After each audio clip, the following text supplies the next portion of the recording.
بسم الله الرحمن الرحيم، والصلاة والسلام على سيدنا محمد خاتم الأنبياء والمرسلين. النهاردة أحبائي الأفاضل هوريكم مشهد لقطة جالها حالة إغماء شديد مع شلل في الحركة وضيق في التنفس، نتيجة لأنها في ساعات الحمل الأخيرة زي ما حضراتكم شايفين.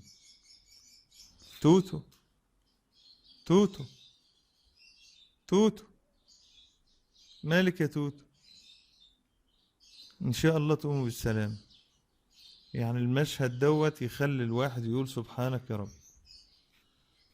طبعا انا مجهز لها كرتونة عشان تولد فيها، يعني زي ما حضراتكم شايفين. هي بتتردد عليها. بابا دي ولدتها. بابا ايه دي؟ ايه دي يا بابا؟ ما شاء الله. بعد ما فاقت من حالة الإغماء اللي عندها، دخلت في الكرتونة وبدأت تولد أول قط. طبعا كل قط بينزل في كيس بتقوم بتشيله عنه وبتنضفه وبتلحسه وبتنشفه لحد ما يبقى نضيف. سبحان الله.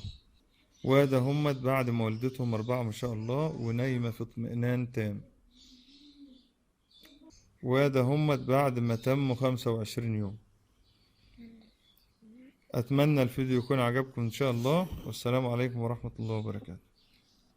قال رسول الله صلى الله عليه وسلم: دخلت امرأة النار في هرة حبستها ولا أطعمتها ولا سقتها ولا تركتها تأكل من خشاش الأرض. صدق رسول الله صلى الله عليه وسلم.